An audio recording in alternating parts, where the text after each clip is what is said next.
Selamat malam, saya ucapkan kepada bapak-bapak, ibu-ibu, dan saudara-saudara sekalian. Malam hari ini kita akan masuk dalam pendalaman Alkitab. Tapi sebelum kita masuk dalam pendalaman Alkitab, kita akan masuk dalam doa terlebih dahulu. Kami datang kepada Engkau Tuhan, menyerahkan pendalaman Alkitab dalam tangan Tuhan. Engkau terangi hati pikiran kami hingga firman Tuhan boleh masuk dan tumbuh dalam kehidupan kami. Kami boleh memahami kebenaran firman-Mu dan kami boleh melaksanakan dalam kehidupan kami sehari-hari. Terima kasih Tuhan.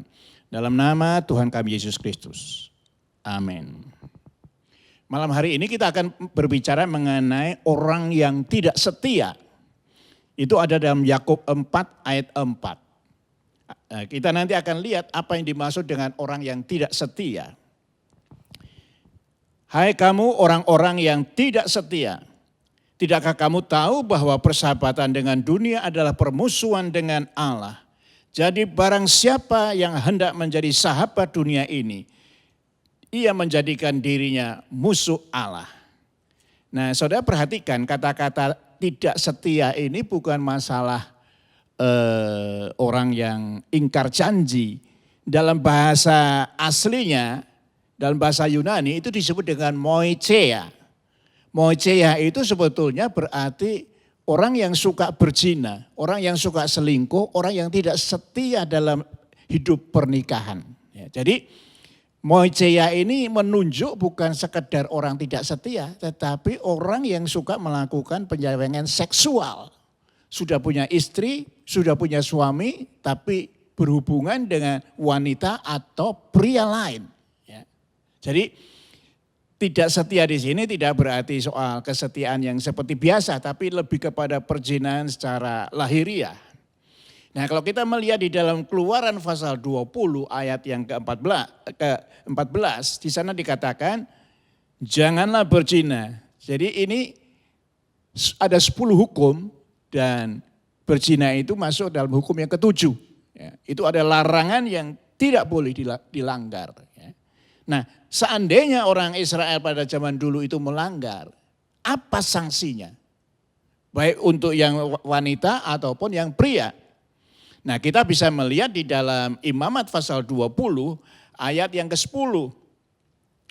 Bila seorang laki-laki berzina dengan istri orang lain, yaitu berzina dengan istri sesama manusia, pastilah keduanya dihukum mati, baik laki-laki maupun perempuan yang berzina itu.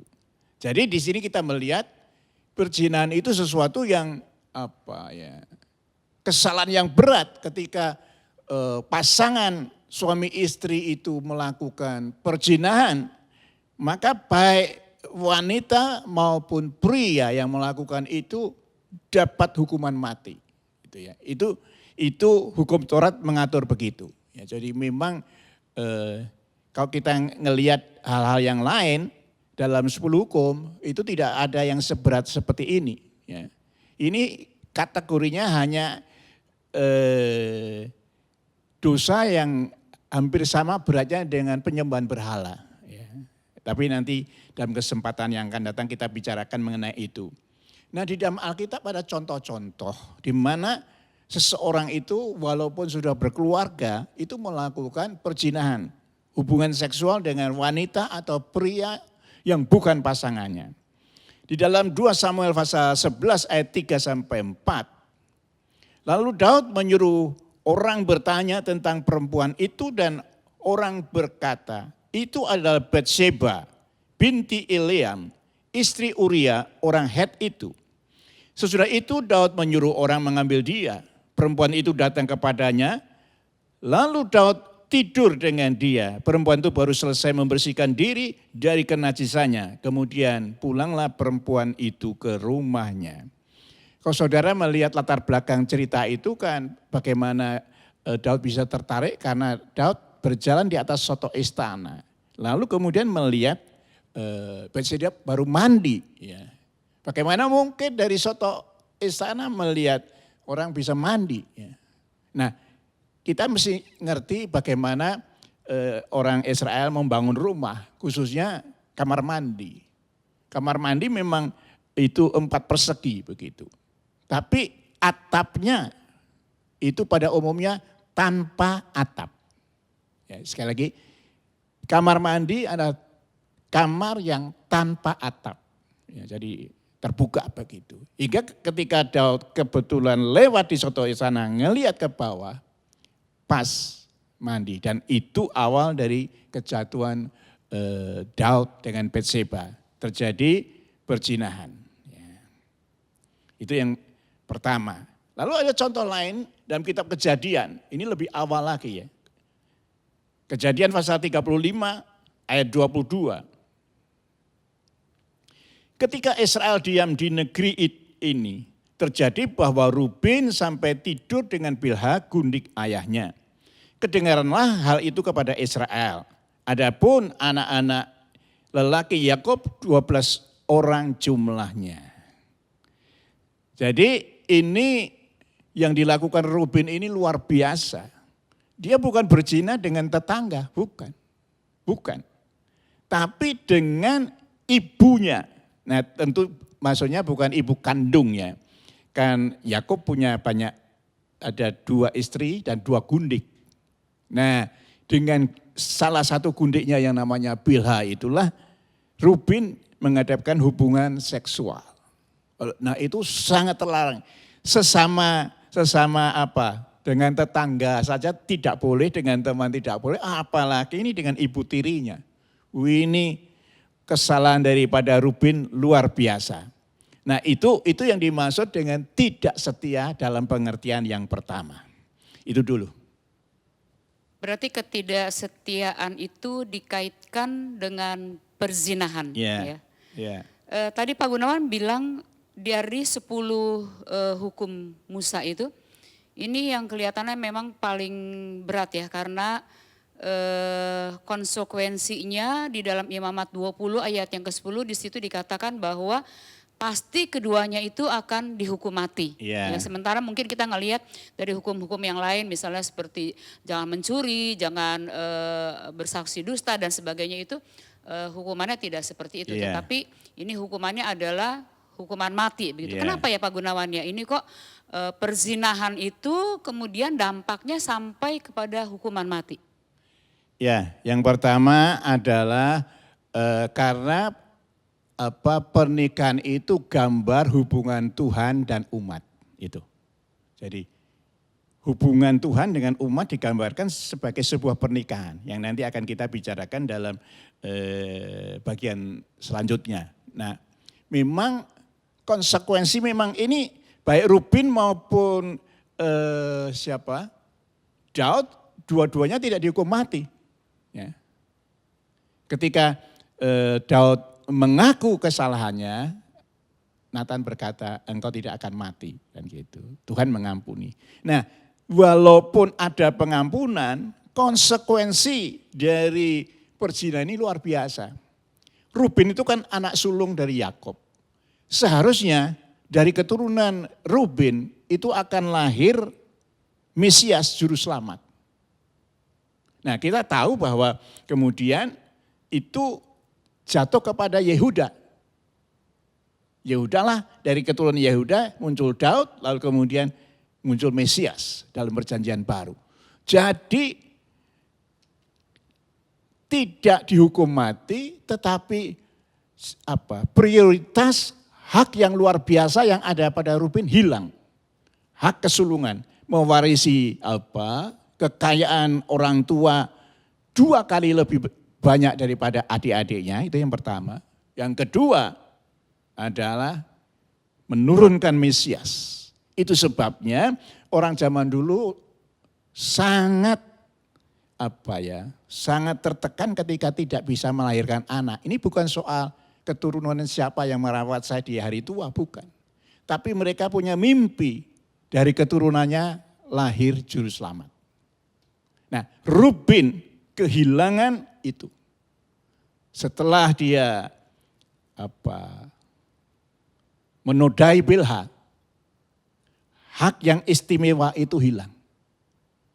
Hak kesulungan diserahkan kepada adiknya yang namanya Yehuda. Jadi sebetulnya walaupun tidak dihukum mati tetapi mengalami hal yang tidak menyenangkan. Hak yang luar biasa hilang. Itu impian semua orang Israel kan begitu. Lalu yang kedua saya mau sampaikan Daud. Daud memang tidak dihukum mati. Tapi akibat dari perzinahan dan sebagainya itu keluarganya rusak.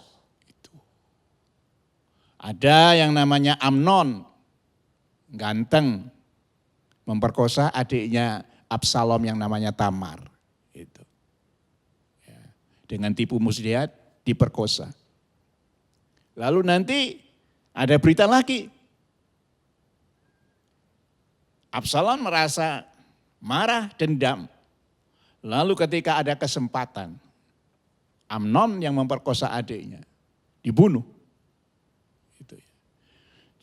Lalu nanti kita lihat Absalom melakukan pemberontakan terhadap Daud. Itu bukan cuma mau mengganti menjadi raja, tetapi membunuh Daud. Dan Alkitab mengatakan 10 gundik daripada Daud yang ada di istana. Itu disetubui oleh Absalom, dia bikin tenda di atas soto rumah, soto istana.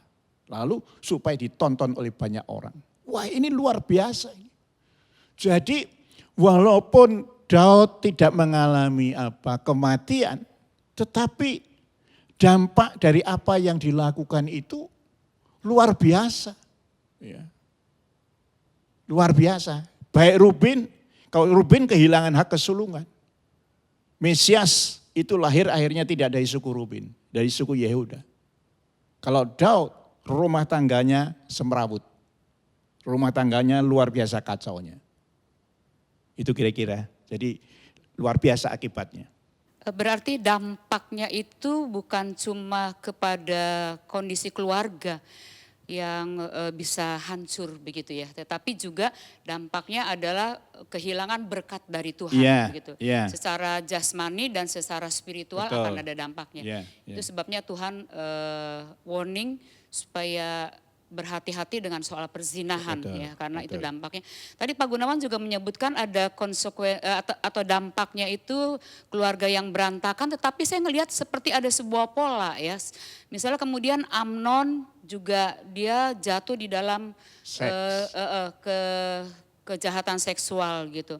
Kemudian Absalom juga dia melakukan hal yang mungkin kelihatannya itu lebih serem lagi ya, karena dia mempraktekkan perzinahan itu di muka orang dan dengan orang-orang yang seharusnya itu sangat dihormati begitu ya. Ibu tirinya begitu. Ini sepertinya ada sebuah pola ya Pak Gunawan. Apa benar demikian? Artinya perzinahan itu kalau dalam sebuah keluarga tidak menjaga kekudusan pernikahan, ada perzinahan kemudian itu nanti akan juga kepada keturunan dan sebagainya begitu. Ada pola seperti itu bisa terjadi? Iya, bahwa itu pasti seperti itu tidak, tapi pada umumnya ketika orang tuanya rusak seperti itu, nanti anaknya itu tanpa sadar mengikuti gitu. Anak bisa ketika orang tuanya melakukan itu berkata, aku enggak suka sama papaku yang seperti itu. Tapi ada kemungkinan nanti ketika dia berkeluarga, dia akan melakukan yang seperti papanya lakukan. Walaupun di waktu muda dia berkata, aku enggak suka sama papaku yang suka kayak gitu. Jadi ini memang bisa seperti benih yang jelek itu menurun gitu. Mungkin dia tanpa sadar ya. Walaupun di dalam hatinya dia punya komitmen, aku enggak akan melakukan seperti itu. Tetapi itu bisa juga secara spirit kemudian dia mempengaruhi dan sewaktu-waktu dia bisa lupa dan kemudian pola yang sama itu bisa terjadi juga seperti itu. Betul. Pak Gunawan kelihatannya ini ya, kalau zaman dulu kan orang di dalam rumah tangga perzinahan itu orang kelihatannya lebih lebih dalam tanda kutip ya, lebih berhati-hati untuk menyimpan kasus, misalnya ada perzinahan dan sebagainya.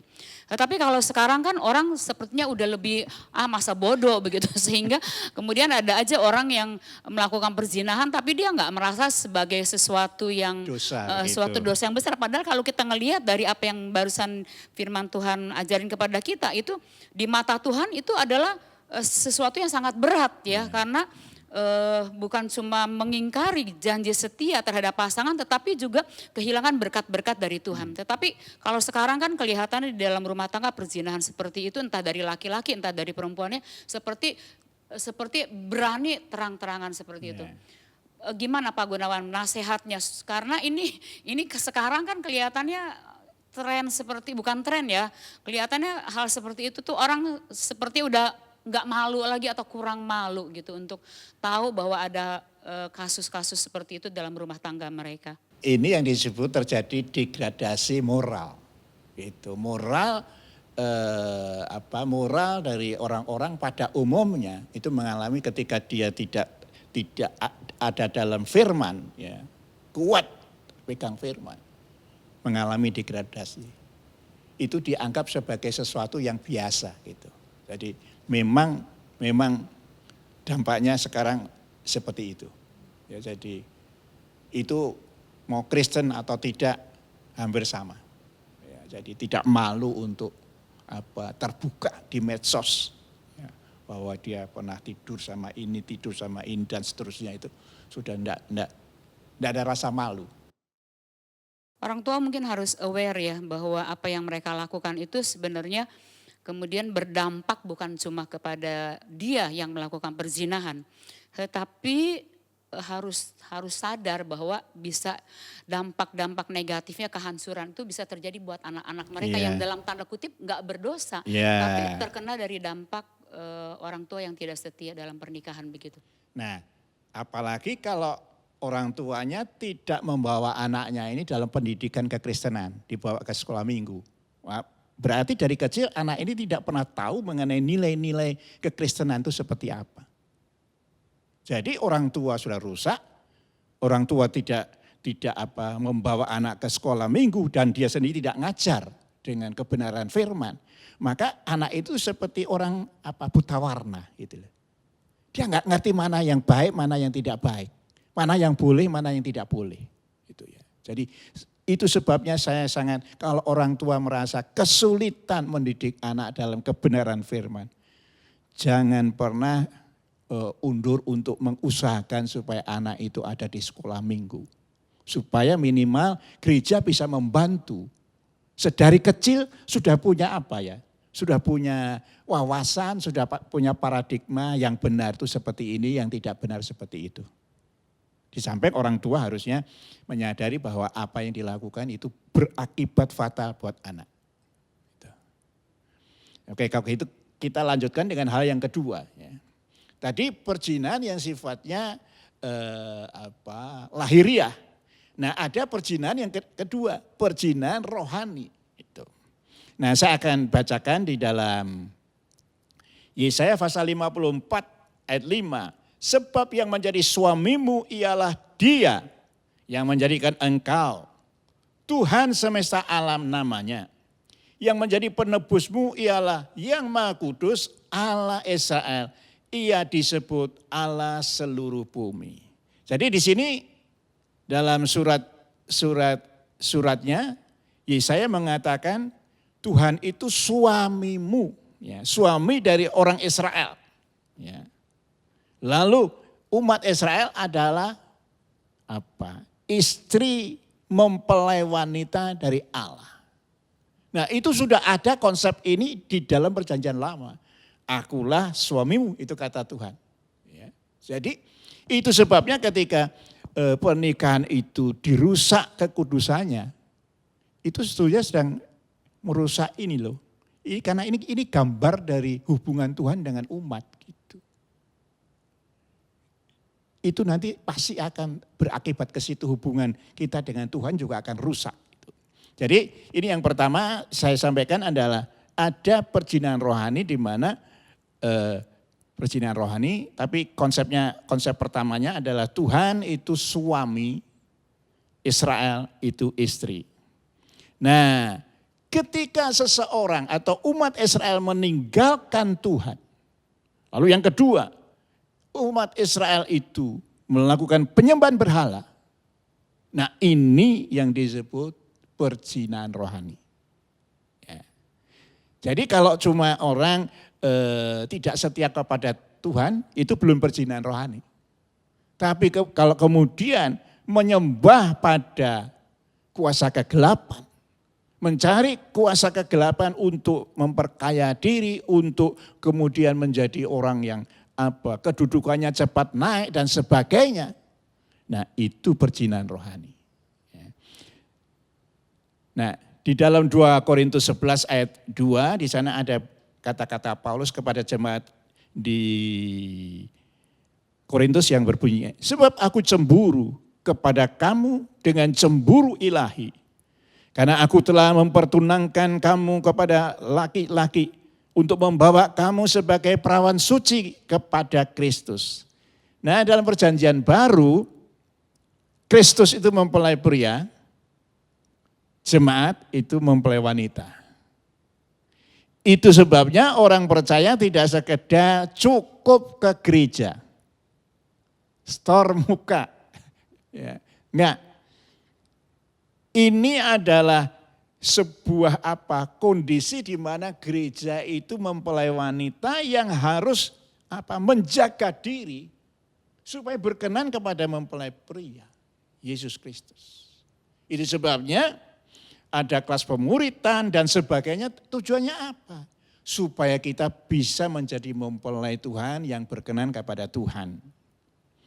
Nah, saya bacakan di dalam Imamat pasal yang ke-17, ayat yang ke-7.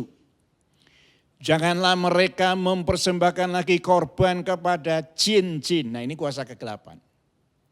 Sebab penyembah jin-jin itu adalah jina. Itu yang harus menjadi ketetapan untuk selama-lamanya bagi mereka turun-temurun. Jadi ketika seseorang itu mencari kekuatan, entah itu kekebalan, entah itu dari kuasa kegelapan, minta pesugihan atau minta kesembuhan dan sebagainya, sebetulnya sedang melakukan perzinahan rohani. Dan Alkitab berkata, Allah adalah Allah cemburuan, dia tidak suka. Ya. Karena setan itu kan musuh dari Tuhan. Lalu kalau orang percaya itu nyembah kepada atau memihak kepada setan, itu sebetulnya sedang memusuhi Tuhan. Itu. Ya. Nah, di dalam Yeremia pasal 3 ayat 6-8 di sana dikatakan begini. Tuhan berfirman kepadaku pada zaman Yosia. Sudahkah engkau melihat apa yang dilakukan Israel? Perempuan murtad itu. Bagaimana ia naik ke atas setiap bukit yang menjulang dan pergi ke bawah setiap pohon yang rimbun untuk bersundal di sana. Nah, ini gambarannya begini. Yang dimaksud Israel itu bukan 12 suku. Israel itu adalah Israel bagian utara, terdiri dari 11 suku. Ya. Yang memerintah di situ bukan keturunan Daud. Ya. Dari 18 raja di Israel utara, tidak ada satupun yang benar. Semua nyembah berhala. Nah, ini saya kembali ke sini. Makanya Israel dikatakan perempuan murtad itu. Lalu naik ke atas tiap bukit menjulang dan kemudian lalu di bawah pohon yang rimbun. Nah, jadi ini gambarannya begini. Mereka menyembah setan, menyembah kuasa kegelapan itu dengan naik ke atas gunung. Lalu di gunung itu kalau ada pohon gede, mereka bikin sesaji di situ. Lalu kemudian melakukan penyembahan kepada dewa, melakukan penyembahan kepada setan. Nah, itu yang dikecam Tuhan dalam ayat yang ke-6. Nah, lalu ayat yang ke-7 dikatakan begini. Pikirku, sesudah melakukan semua ini ia akan kembali kepadaku, tapi ia tidak kembali. Hal ini telah dilihat oleh Yehuda saudara perempuan yang tidak setia. Jadi Tuhan itu berharap, ya sudah kamu berbuat begitu tidak setia, ya sudah. Aku tunggu kamu balik. Gitu. Tapi ternyata enggak balik. Gitu. Kan dikatakan sesudah melakukan semua itu ia akan kembali, itu pikirku. Dia akan kembali kepadaku, tapi ia tidak kembali. Nah, jadi sebetulnya Tuhan itu apa ya? Banyak disakiti oleh umat, tetapi kesabarannya luar biasa. Lalu dia tetap menanti kita kembali bertobat dan datang kepada Tuhan. Tapi itu tidak terjadi. Lalu dikatakan di dalam ayat yang ke-8. Dilihatnya bahwa oleh karena jinanya aku telah menceraikan Israel, perempuan murtad itu. Dan memberikan surat cerai.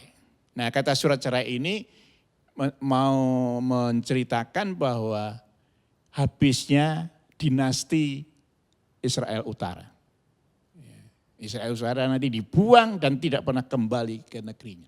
Ya, itu surat cerai itu artinya sudah Tuhan tidak mau urusan lagi.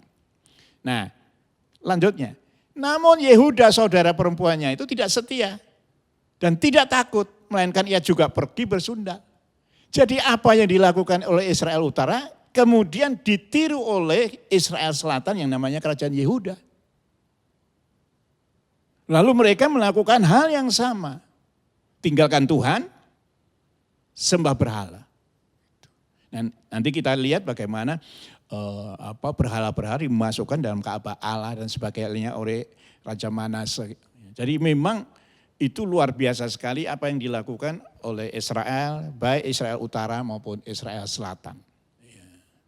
Tuhan menunggu Israel Utara 250 tahun. Nah, siapa yang bisa sabar seperti itu ya? 250 tahun, lalu ada 18 raja, semua menyakiti Tuhan. Dengan nyembah berhala. Kalau kita nggak usah tunggu 250 ya. Sudah beberapa kali, udah tutup buku, kita enggak ada hubungan, kan begitu. Nah, lalu Gomer itu dipakai oleh Tuhan untuk menggambarkan Israel. Lalu Hosea, nabi yang benar itu sebagai Allah. Jadi Tuhan itu mengajar umat itu tidak hanya lewat nabi dengan omongan. Tetapi mengajar juga dengan menyuruh nabi melakukan peragaan tertentu. Dan peragaan itu punya arti. Nah, kan ada bunyi Hosea 1 ayat 2, bunyinya begini.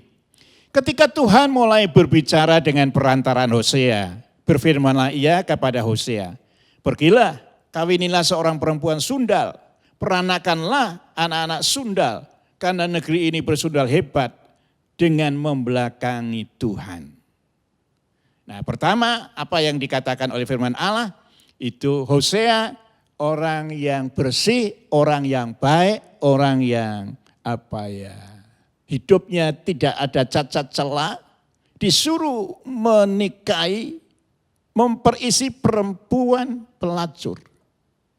Orang yang rusak, yang sudah berhubungan dengan banyak pria.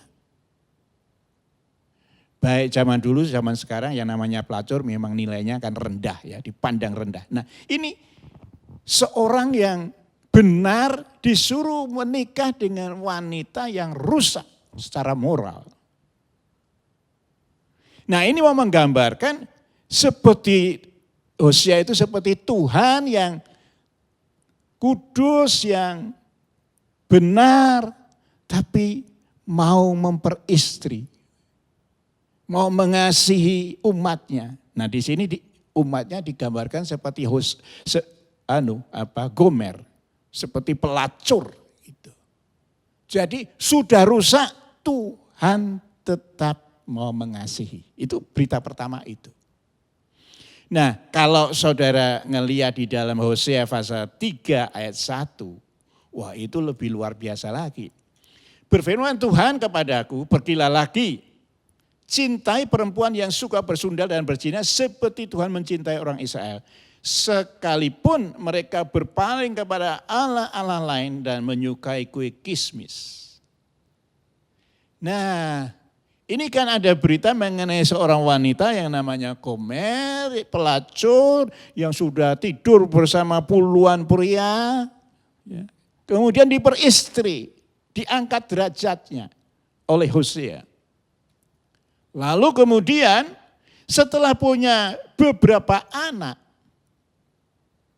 ini Gomer ini lari dari Hosea. Kembali hidup sebagai pelacur jalanan. Jadi tidak dapat dibayangkan ya sudah. Orang sekarang mungkin bilang, wah ini sudah wataknya nggak bisa berubah ini ya. Sudah seperti orang bilang, babi walaupun dicuci bersih ya nanti dia masuk ke kubangan lagi. Nah ini wanita sudah rusak. Diperistri orang baik, lari lagi. Lalu Hosea diminta memperistri Gomer. Wah, saya tidak bisa bayangkan kalau saudara diperintah Tuhan seperti ini bukan ini bukan fiktif ya. Ini cerita betul-betul perintah Tuhan itu begitu. Wanita yang lari dari kita lari dengan pria lain lalu kita suruh menikahi lagi saja itu untuk begitu perlu pergumulan yang berat. Tapi ini Hosea ini bukan kembali ke pacar lama, ini kembali menjadi pelacur, tidur dengan banyak pria-pria lalu suruh menikahi lagi. Nah, tapi apa yang dilakukan oleh Hosea itu sebetulnya mau menggambarkan itulah Tuhan. Kita itu seperti Gomer yang rusak, tapi Tuhan itu mengangkat kita, menjadikan mempelainya. Lalu kita tidak setia, lari. Lalu kita hancur hidup kita. Tuhan cari, lalu kembali. Tuhan memulihkan hidup kita. Nah jadi memang tidak mudah menjadi hamba Tuhan atau nabi di zaman dulu. Ya, jadi harus menggambarkan sesuatu yang sesuatu yang real. Ya, yang jadi misalnya ada raja yang disuruh memukul pakai anak panah ke lantai. Dia cuma mukul 3 kali. Nabi Elisa marah. Kamu hanya akan mengalahkan musuh 3 kali. Aku mau sebetulnya kamu pukul tanah itu berulang-ulang sampai musuh hancur. Nah sebetulnya kan ada hubungannya ini ya. Antara anak panah dipukul ke tanah dengan menangnya sebuah pertempuran. Tidak ada hubungannya. Tapi itulah firman Allah ya. Penggambaran itu ada di dalam Alkitab. Itu hal yang kedua yang saya sampaikan. Di dalam kitab Yeremia, Pak Gunawan dikatakan bahwa Israel itu disebut sebagai perempuan murtad. Ya. Dan kemudian tadi juga dikatakan bahwa Tuhan memberikan surat cerai. Artinya sudah putus hubungan. Karena memang orang Israel dan raja-rajanya mereka itu kuat di dalam penyembahan berhala. Padahal Pak Gunawan kalau kita lihat dari kehidupan bangsa Israel, apa yang Tuhan buat dengan raja-raja mereka, Israel Utara tadi ada 18 raja. Dan kemudian kita juga melihat apa ya kebesaran-kebesaran Tuhan yang Tuhan nyatakan kepada mereka melalui nabi-nabinya dengan mujizat-mujizat yang begitu banyak yang mereka alami, yang mereka saksikan dalam hidup mereka. Tapi itu pada akhirnya kita melihat bahwa Israel Utara tetap ada di dalam penyembahan berhala. Bahkan Yehuda juga di Israel Selatan itu juga masuk di dalam penyembahan berhala. Padahal mereka itu sebagai umat pilihan Allah mereka kan sudah menyaksikan Tuhan itu baik, luar biasa biasa, bagi mereka besar, mujizatnya banyak, tapi mereka tetap saja masih ada di dalam penyembahan berhala yang bolak-balik seperti itu. Kemudian jatuh lagi di dalam hal yang sama, penyembahan berhala. Kira-kira kenapa ya Pak Gunawan ya? Sepertinya kok nggak bisa melihat Tuhan itu tuh ajaib Lebih loh. baik dari Tuhan itu besar daripada berhala-berhala mereka. Kenapa? Tapi kok mereka nggak kukuh, nggak berpegang teguh pada iman kepada Tuhan. ya. Jadi saya melihat satu hal ya. Pengaruh lingkungan itu penting sekali. Ya. Jadi Israel, saya mulai dari Israel ada di tanah Mesir. Itu kan hampir 400 tahun ya, 350 tahun. Di sana mereka tidak pernah ibadah. Tidak mungkin karena ibadah kan biasanya dengan korban. Nah itu binatang-binatang itu kan dewa bagi orang Mesir. Jadi tidak boleh potong lembu, domba dan sebagainya. Jadi tidak ada ibadah sepanjang 350 tahun. Ya. Nah yang mereka lihat adalah bagaimana orang-orang Mesir menyembah dewa-dewa mereka. Dan itu mereka lihat sepanjang 350 tahun. Turun-temurun. Lebih dari 4 generasi. Nah, itu sebabnya belum satu bulan atau 1,5 bulan keluar dari tanah Mesir. Ketika mereka tiba di Sinai, Israel menunggu di bawah bukit, lalu Musa naik ke bukit. Nunggu lama enggak tahan, mereka bikin anak lembu emas. Jadi memang apa ya, pengaruh apa yang mereka lihat, apa yang mereka saksikan itu masuk di bawah sadar. Hingga kecenderungan semacam itu muncul. Nah itu sebabnya tidak heran kalau saudara baca Alkitab, Tuhan warning, kasih peringatan. Kalau nanti kamu masuk tanah perjanjian, tumpas semua. Laki perempuan. Nah kita melihat ini kalau dalam apa ya, dalam budaya sekarang ini kan sebuah penumpasan apa ya, sebuah suku bangsa, enggak boleh ya. Genosida itu kan enggak boleh ya. Tapi itu di zaman dulu Tuhan minta itu dilakukan. Sebagian ditaati oleh Israel, sebagian tidak. Kenapa tidak?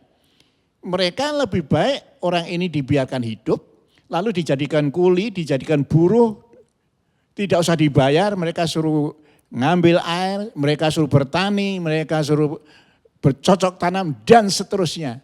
Free. Mereka menjadi budak.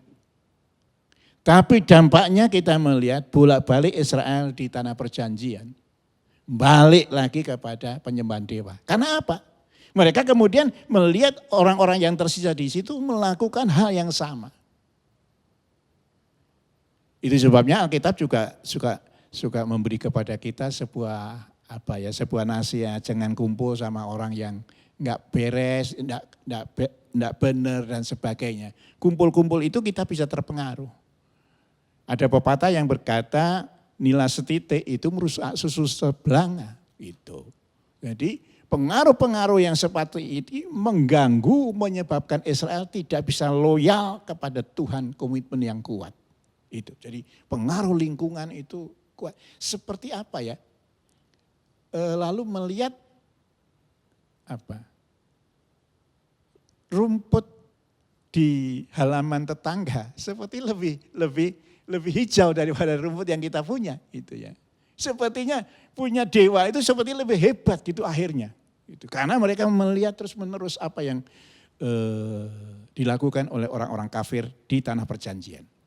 Apa itu sama seperti ini ya Pak Gunawan, seperti ada sebuah ikatan begitu ya, secara spirit begitu. Oh ya, ada bisa ikatan juga itu. yang mengikat kuat, karena kan mereka 350 tahun di Mesir dengan penyembahan dewa-dewa begitu. Dan itu mungkin secara tidak langsung di dalam spirit itu ada sebuah ikatan yang begitu kuat ya. Jadi sehingga mungkin perlu itu ya Pak Gunawan, perlu kalau kita kenal sekarang adalah ada pelepasan dan sebagainya Iya, begitu iya, ya. iya. Karena secara tidak langsung kan itu bukan masuk di dalam bawah sadar, karena kalau masuk di dalam bawah sadar kan secara psikologis ya. Iya, iya. Tetapi ini secara spiritual ada sebuah ikatan yang mengikat demikian kuat.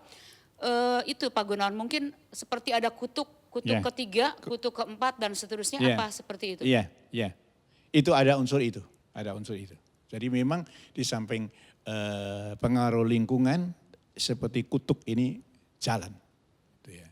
Dan mereka belum mengenal adanya kelepasan lewat Tuhan Yesus. Berarti untuk diaplikasikan di dalam kehidupan kita sekarang, kalau kita memiliki memiliki orang tua atau kakek atau apa di atas, beberapa generasi di atas kita yang kita tahu mereka ada di dalam penyembahan berhala, kita memang harus melakukan pemutusan hubungan ya dengan spirit-spirit yang pernah disembah oleh keluarga kita di atas kita, sehingga jangan sampai pola yang sama yang dilakukan oleh Israel itu terjadi dalam hidup kita. Karena mereka kan Luhan itu udah luar biasa, tapi tetap aja mereka menyembah kepada berhala. Karena belum ada pemahaman tentang pemutusan hubungan dengan hal-hal yang spiritual itu ya. Oke. Nah, kita masuk pada bagian terakhir, itu sikap terhadap orang yang berzina. Khususnya dalam perjanjian baru. Jadi ini saya bagi menjadi dua. Terhadap orang percaya yang berzina, dan yang kedua terhadap orang yang berzina tapi di luar gereja. Nah, sekarang kita masuk ke yang pertama dulu. Terhadap jemaat yang berzina. Perlu dilakukan pendisiplinan. Gitu. Nah, dalam 1 Korintus pasal 5 ayat 1 dikatakan begini. Memang orang mendengar bahwa ada percabulan di antara kamu, percabulan yang begitu rupa seperti yang tidak pernah terdapat sekalipun di antara bangsa-bangsa yang tidak mengenal Allah. Yaitu bahwa ada orang hidup dengan istri ayahnya. Nah, ini di Korintus walaupun di sana ada banyak karunia, tapi juga kedagingan itu luar biasa. Bukan ada perzinahan, tetapi ada hubungan anak dan ibu tiri di Korintus. Itu ya. Jadi persis ini yang dilakukan oleh Rubin kepada Bilha terjadi. Nah, kepada orang-orang yang berzina, apa yang harus dilakukan? Nah, saya bacakan di dalam 1 Korintus 5 ayat 5. Orang itu harus kita serahkan dalam nama Tuhan Yesus kepada iblis. Hingga binasa tubuhnya agar rohnya diselamatkan pada hari Tuhan. Jadi sebelum ada langkah ini, ada langkah-langkah. Jadi yang pertama adalah pendekatan pribadi. 4 mata, diomongi baik-baik. Ya, dikasih tahu tubuh ini adalah rumah Roh Kudus. Jangan dirusak dengan percabulan. Gitu. Jadi ada pendekatan persuasif, pendekatan yang bisa tidak memancing emosi tapi menyampaikan kebenaran. Nah, kalau sudah beberapa kali diomongi itu tidak bisa. Itu kan nasihat yang ada dalam Matius ya. Maka perlu mengundang para pejabat gereja, penatua istilahnya. Penatua atau orang yang punya kedudukan di gereja mendampingi untuk ngomongi orang ini lagi. Jadi yang pertama secara pribadi diselesaikan dulu. Tidak bisa berubah atau tidak mau berubah, bawa orang lain, tokoh gereja untuk ngomongi. Gitu. Ya tentu di samping ngomongi perlu dibawa dalam doa dan puasa. Karena itu sebuah ikatan. Nah kalau tidak mau, ya, orang ini tetap pada pola hidupnya ya, berzina, maka baru berlaku ini 1 Korintus 5 ayat 5. Tubuhnya diserahkan kepada iblis, tapi rohnya jadi selamat. Jadi untuk menyelamatkan rohnya, maka ada permintaan biar iblis yang merusak tubuh orang yang suka berzina ini, yang diomongi nggak bisa. Artinya apa? Mungkin ada sakit yang begitu rupa membuat dia tidak bisa melakukan lagi perzinahan. Ini bukan sesuatu yang jahat, karena dimaksud supaya rohnya itu selamat. Gitu loh. Ini bukan sedang ngukum orang supaya, oh kamu berzina harus dihukum, bukan itu. Ketika tubuhnya diserahkan kepada iblis untuk dirusak, maka diharap rohnya ini terselamatkan. Kan tubuh itu kembali kepada tanah, kembali kepada debu. Jadi tidak masalah rusak. Tapi yang penting jiwanya selamat. Ya, jadi kepada orang yang seperti itu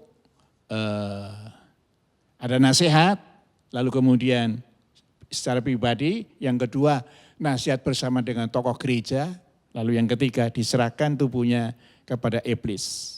Kalau sudah tidak bisa berubah.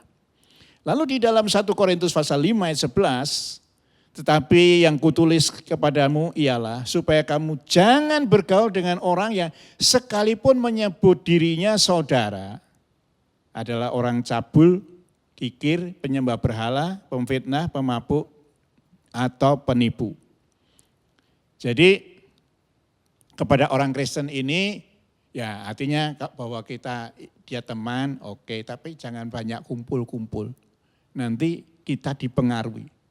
Bukan kita yang menggarami, nanti kita yang digarami oleh orang ini. Jadi Alkitab mengatakan enggak usah kumpul-kumpul sama orang-orang yang begini. Tapi bukan berarti kita memusuhi, bukan. Kita harus mendoakan, kita membawa orang ini kepada jalan kebenaran. Tapi jangan banyak kumpul-kumpul, akhirnya nanti kalau kita tidak siap, kita malah dipengaruhi. Nah, lalu yang berikutnya,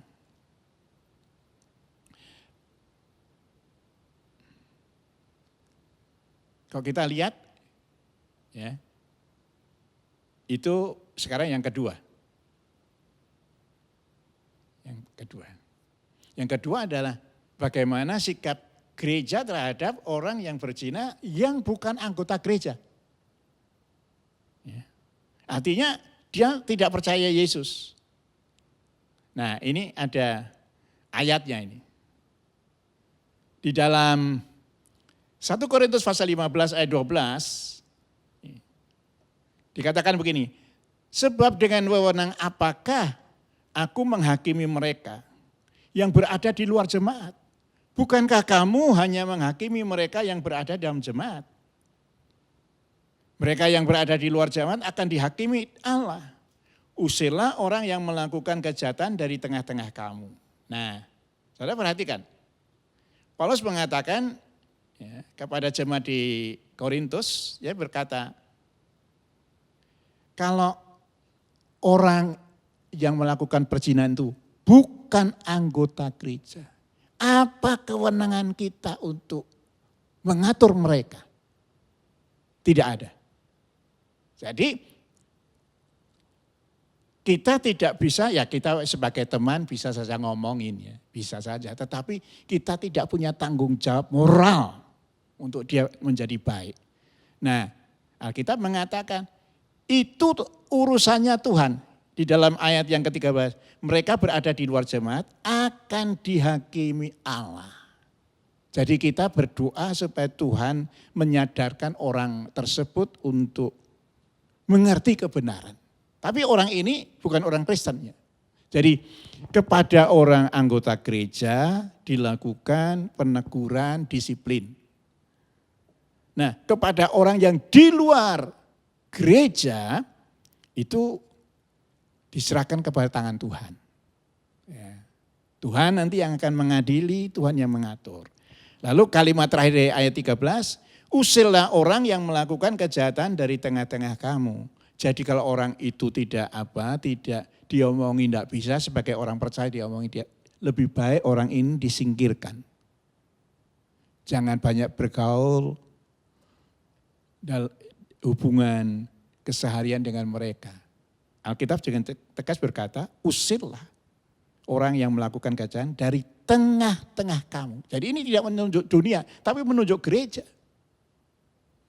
Jangan kumpul-kumpul. Ya. Jangan kumpul-kumpul. Itu hal yang ketiga yang saya sampaikan. Oke.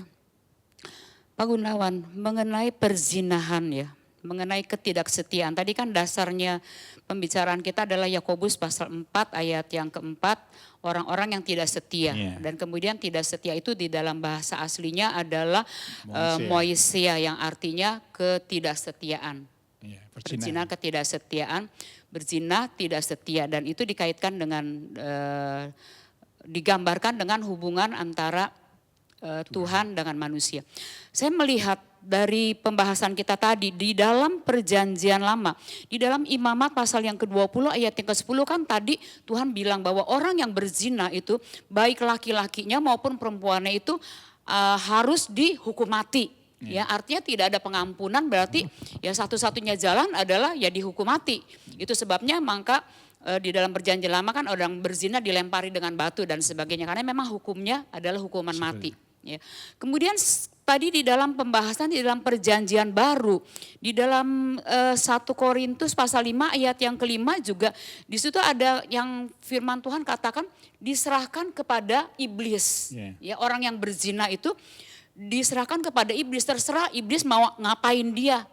Ya pasti iblis itu akan menghancurkan pasti ya, bukan cuma dengan penyakit tetapi kehancuran-kehancuran yang lain. Dan kemudian di dalam 1 Korintus 5 ayat 13 juga dikatakan bahwa orang yang berzina itu urusannya dia dengan Tuhan sendiri begitu, akan biarkan Tuhan yang menghakimi. Jadi saya melihat bahwa perzinahan itu di mata Tuhan itu sesuatu yang kelihatannya di mata Tuhan itu sesuatu yang sangat gimana begitu buruk, ya. Sangat buruk, sangat luar biasa, sehingga Tuhan bilang harus mati, kemudian harus diserahkan kepada iblis, kemudian biar Tuhan sendiri yang berurusan dengan dia untuk menghakimi. Sehingga rasanya ini kita harus sebagai orang percaya khususnya ya Gunawannya, kita harus sungguh-sungguh memperhatikan kesetiaan di dalam pernikahan begitu ya Pak Gunawan. Sehingga jangan sampai ketiga hal ini menurut saya ini mengerikan sekali ya, hukuman mati, kemudian diserahkan kepada iblis dan penghakiman Tuhan. Jadi mungkin sebagai orang percaya kita harus menjaga kekudusan pernikahan, jangan sampai ada perzinahan, karena di mata Tuhan perzinahan ini adalah sesuatu yang sangat tidak berkenan. Bukan berarti dosa-dosa yang lain nggak apa-apa begitu, tetapi dosa perzinahan ini adalah sesuatu yang Tuhan tuh sangat benci ya, sangat benci dengan hal seperti ini. Pak Gunawan bisa nggak pesan-pesan sama jemaat, pesan-pesan sama dalam soal pernikahan, dalam soal kesetiaan? Ya, Alkitab berkata jagalah kekudusan tempat tidurmu, itu ada dalam surat Ibrani.